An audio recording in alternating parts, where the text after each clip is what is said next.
Anxiety म्हणजे तीव्र चिंता, भीती किंवा अस्वस्थ वाटणं, जी कधीकधी सामान्य असते. पण जर ती सतत, अनियंत्रित आणि दैनंदिन जीवनावर परिणाम करणारी झाली, तर ती विकार ठरते. जसं की मानसिक लक्षणं दिसतात.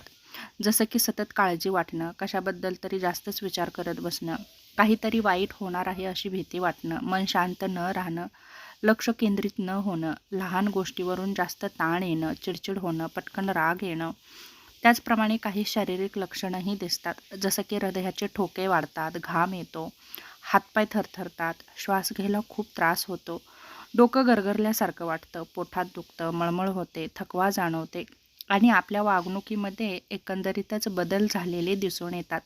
आपण लोकांपासून दूर राहतो. नवीन गोष्ट करण्याची आपल्याला भीती वाटते. झोप लागत नाही.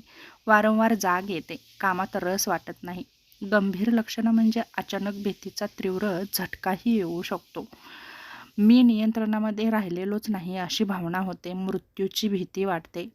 एन्झायटी का होते? तर जास्त ताण घेतल्यामुळे, भूतकाळातील वाईट अनुभव आल्यामुळे, त्याचप्रमाणे काही अनुवंशिक कारणंही असू शकतात.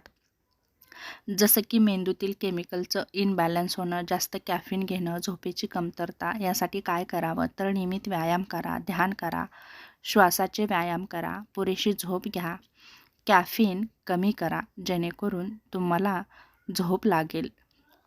विश्वासू व्यक्तींशी बोला. जर लक्षणे जास्तच दिसत असतील, तर मानसोपचार तज्ज्ञांचा नक्कीच सल्ला घ्या.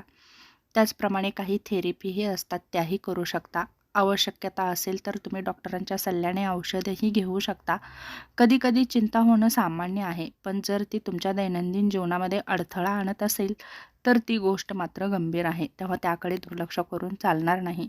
तेव्हा यासारखी लक्षणं दिसत असतील, तर कोणताही वेळ वाया न घालवता नक्कीच तुम्ही मानसोपचार तज्ज्ञांचा सल्ला घेऊन योग्य ते उपचार नक्कीच घेऊ शकता.